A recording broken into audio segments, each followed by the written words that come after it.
মুখে না বলে দিলে কারোরই বোঝার উপায় নেই যে এটা আসলে কিসের মাংস। হ্যালো এভরিওয়ান, আসসালামু আলাইকুম। আজকে আমি আপনাদের সাথে শেয়ার করব কবুতরের মাংস রান্না। যে দেখুন, মাংসটাকে আমি অনেক সুন্দর করে উপর থেকে চামড়াটাকে ছিলে নিয়েছি। তারপর সেটাকে ভালো করে ধুয়ে নিলাম। তারপর এখানে আমি চুলায় তেল বসিয়ে দিলাম, আদা রসুন সেগুলো দিয়ে ভালো করে একটা মশলা তৈরি করে নেব। হয়তো অনেকে এখন ভাবতেছেন যে কেন আমি কবুতরটাকে উপর থেকে চামড়াটা ছিলে নিলাম। এভাবে আমার ছিলে নিলেই ভালো লাগে, কারণ হচ্ছে ভালো করে পাখনাগুলো ছাড়ানো হয় না, বা অর্থাৎ আমার কাছে ভালো লাগে না পাখনা সহ উপরের চামড়াটা সহ খেতে। তো এই জন্যই এভাবে আমি করে নিলাম। তো দেখুন, মাংসটা দেখতে ঠিক কতটা সুন্দর দেখাচ্ছে, মনে হচ্ছে যে মুরগির মাংস, কিন্তু এটা হচ্ছে কবুতরের মাংস। অনেকেই চামড়া সহ খেতে চান না, চাইলে আপনারা এভাবে রান্না করে খেতে পারেন, অনেক টেস্ট মুরগির মাংসের মতো। তো হাঁসের মাংস সেম, যারা উপরের চামড়াটা খেতে চান না এভাবে ছিলে নিয়ে রান্না করতে পারেন।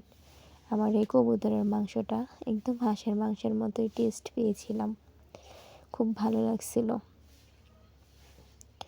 কিন্তু তারপর আমি এখানে মাংসটাকে মশলার সাথে দিয়ে দিলাম, দিয়ে ভালো করে নেড়েচেড়ে কিছুক্ষণ ভেজে নেব। ভেজে নিলে এতে করে মশলার স্মেলটাও চলে যাবে, মাংসের কাঁচা স্মেলটাও চলে যাবে।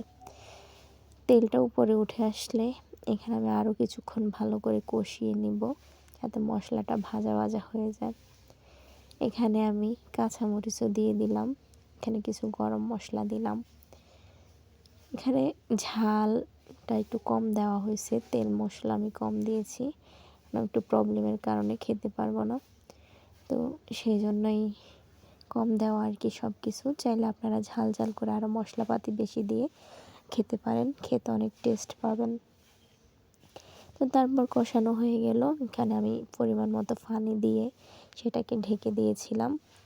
তারপর দেখুন, কবুতরের মাংসটা একটু ভালো করে সিদ্ধ করতে হয়, না হয় খেতে ভালো লাগে না, শক্ত শক্ত থাকে মাংসটা।